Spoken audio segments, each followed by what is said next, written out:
ज्योतिष में भाव संबंधी अगर बात करते हैं, तो अगर कुंडली के 7वें भाव में सूर्य जैसे प्लैनेट बैठते हैं, तो हमें किन बातों की सावधानियां रखनी चाहिए, आज उस पे बात करते हैं। कुंडली के हिसाब से अगर हमारे 7वें भाव में कोई भी ग्रह बैठता है, तो हमें कुछ प्रिकॉशन जरूर लेने चाहिए। जैसे कि जब सूर्य 7वें भाव में बैठा हो, अपनी ईगो को दबा के रखना चाहिए, अहंकार नहीं करना चाहिए अपने आप पे। और दूसरी बात आती है, शाम के टाइम में कभी भी किसी को दान नहीं करना चाहिए। कुंडली के अगर 7वें भाव में हमारे चंद्र ग्रह बैठ जाता है, तो माँ की ममता और पत्नी के प्यार को एक समान नजर से देखना चाहिए, और कभी भी सफेद वस्तुओं का व्यापार नहीं करना चाहिए।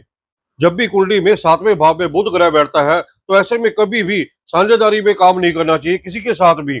और दूसरा, अपनी जो बेटी होती है, कभी भी उनको अपशब्द नहीं बोलने चाहिए। कुंडली के अगर 7वें भाव में गुरु ग्रह बैठ जाता है, तो ऐसे में कभी भी अपने बुजुर्गों का, अपने गुरु का, अपने पंडित जो भी आपके पुरोहित होते हैं, उनको कभी भी अपशब्द ना बोले, उनके बारे में कोई निंदा चुगली कभी नहीं करनी चाहिए व्यक्ति को। ना ही ज्यादा पूजा पाठ के चक्करों में पड़ना चाहिए, ज्यादा कर्म कांड ना ही करें तो आपके लिए बेहतर होगा। कुंडली में अगर 7वें भाव में हमारे शनि ग्रह बैठ जाता है, ऐसे व्यक्ति को ना ही शराब खुद पीनी चाहिए, ना ही किसी को गिफ्ट आदि करना चाहिए। कुंडली के अगर 7वें भाव में मंगल ग्रह बैठ जाता है, तो ना तो तामसिक भोजन करना चाहिए, और पत्नी के साथ में सामंजस्य बना के चलना चाहिए, क्लेश आदि नहीं रखना चाहिए। कई बार आपने देखा होगा, कुंडली के 7वें भाव में जब शुक्र बैठता है, तो आदमी के अंदर वासना ज्यादा काम करती है। तो ऐसे में कभी भी दिन के टाइम में संभोग नहीं करना चाहिए ऐसे व्यक्ति को।